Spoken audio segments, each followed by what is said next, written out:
Tumesikia kwamba nyumba hizi zimejengwa kwa bilioni 3.1 ambayo ni fedha nyingi sana ambayo Mheshimiwa Rais ameitoa, lakini hiyo ni nje ya fedha ambazo ametoa kwa ajili ya kuboresha miundombinu.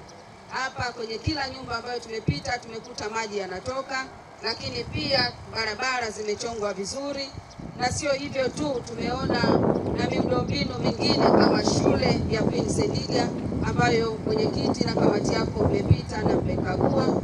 Hii yote ni kazi kubwa ambayo Mheshimiwa Rais wetu wa Jamhuri ya Muungano wa Tanzania amefanya kwenye kijiji hiki kipya ambacho wewe mwenyewe ulisema umevutiwa kwa sababu kinaonekana kama kijiji cha ujamaa.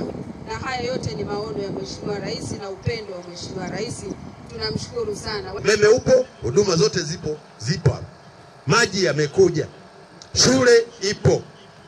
Imebaki kituo cha afya na mmesema kiko kwenye mpango. Na mkurugenzi anayesimamia yuko hapa. Mkurugenzi wa halmashauri ameniambia iko kwenye mpango, so zahanati, kituo cha afya, mambo safi. Sasa rafiki yangu diwani anasema hiki ni kitongoji. Sasa hiki ndio kitakuwa makao makuu ya kijiji au vipi?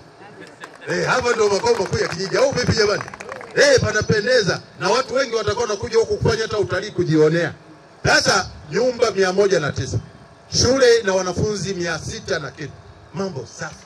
Waheshimiwa wabunge, yapo ya kwetu, tutajadiliana mbele. Tumeyasikia wananchi, hoja za wananchi tumezipokea. Lakini mtakubaliana nami kwamba hapa ukiangalia kwa macho ambayo tumekagua, thamani ya fedha iliyotumika inaonekana vizuri sana. Kwa tunawashukuru sana. Lakini tuwaombe wananchi wa hizi nyumba mlizo nazo, pamoja na masharti mliopewa, msiziuze, mkae vizuri muishi kwenye hizi nyumba. Lakini pia msitengeneze mle ndani, kutengeneza pembeni mle, kuziwekea vizuri, tumaua, sijui nini, kupanda miti ya kivuli, naamini wanaruhusiwa katibu mkuu. Kwa sababu haiwezi kuwa pawe na miti pandeni, papendeze. Si ndio jamani? Ni eneo ni la kwako. Mheshimiwa mwenyekiti na wabunge, naombeni mpeleke salamu zetu kwa Mama Samia. Mzipeleke kwamba sisi tumefurahi na sisi tumepokea. Mwanzoni tulikuwa na huzuni kubwa, lakini sasa hivi tuna faraja. Wananchi wamepata faraja baada ya kupata maeneo ya kuishi. Kwa hiyo huu mji ilitengwa eneo la ekari 100 kutoka magereza kwa ajili ya kwamba hatutaki tena kupatafuta maeneo ya kulipa fidia. Ndipo tulichokifanya na ndio mnachokiona. Lakini pia katika haya majengo pia kuna majengo mengine ya miradi mbalimbali.